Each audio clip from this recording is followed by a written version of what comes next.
They scorn democracy, and so when a guy like Horowitz describes it as Islamo-Fascism, what say you, sir? You got it exactly right, Bill. Terrorism is something that affects both non-Muslims and Muslims alike. So if you look back last week, 150 Muslims died in Pakistan due to a suicide bombing. Terrorism is something that is grave to both Muslims and non-Muslims. So in order to stem this issue, to curb terrorism at a global level, it's very important that we engage Muslims in combating terrorism committed by radicals. Okay, what would you call it, though? Because the terrorism we're fighting now is almost exclusively Muslim. Generated by Muslims, carried out by Muslims. There aren't any Finns or Swedes or Thais involved. So what would you call it? Absolutely, Bill, and you're exactly right that there is this demographic that's very much prone to become terrorists. But the minutiae surrounding how we define it isn't really what we should be focusing on. We should be looking at what we can do to create a solution, how we can create constructive dialogue between non-Muslims and Muslims. And I agree with all that, but you have to define the problem, Mr. Malik. You have to define the problem before you can deal with it. Right, and everybody's going to define it. So how do you define it? Everybody's going to define it their own way. Well, how do you define it? The audience wants to know how you define it. I define it as radical terrorism.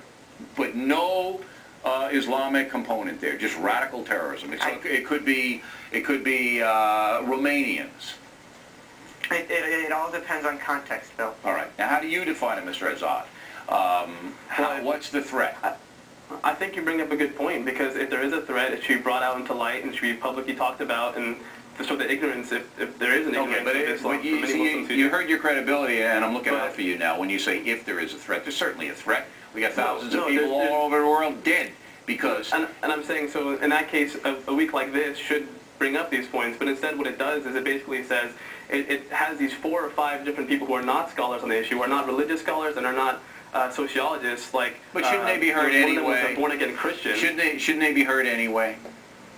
They should be heard, but in an academic setting, not to have scholars speak and have 3 or 4 people who seek to profit off this fear. They're profiting off the fear of Muslims. I disagree. That's basically what they're doing. But I want to know, Mr. Azad, how you would describe the threat. Now, Mr. Malik just described it. Without Islamic component, how would you describe it? I think there's definitely a terrorist threat in the world, and people use Islam as a vehicle for that. I don't think Islam condones it. I think it's a misrepresentation. Well, would you say it's an Islamic terrorist threat, or would you leave the word Islamic off it? I think there are definitely Muslims in the world who seek to use Islam to create an Islamic terrorist threat. So you don't have any problem with an Islamic terrorist threat. That's what we're fighting. You don't have any problem with that. Well, that definitely exists. I mean, we've seen people who call themselves Muslims and seek to perpetrate that, but I don't personally believe that that's a representation of the vast majority of 1 billion Muslims who live in the world. I don't think it represents the vast majority of the Muslims, but I'd like to see a more proactive Muslim alliance with the United States and the West to fight this terrorism, gentlemen. Absolutely. And I think that's what we have not seen. Mr. Malik, I'm giving you the last word, man. Okay, Bill. So my point then is this, that the week should be defined to engage constructive dialogue. If we want to have the moderate Muslim voice, as you put it, involved in solving the problem of terrorism, we need to put together events that bring both sides together, not alienate them and make it more divisive. Good point, Mr. Malik. Mr. Azad, thanks very much. We appreciate it. Next on the rundown, the Sundance Kid.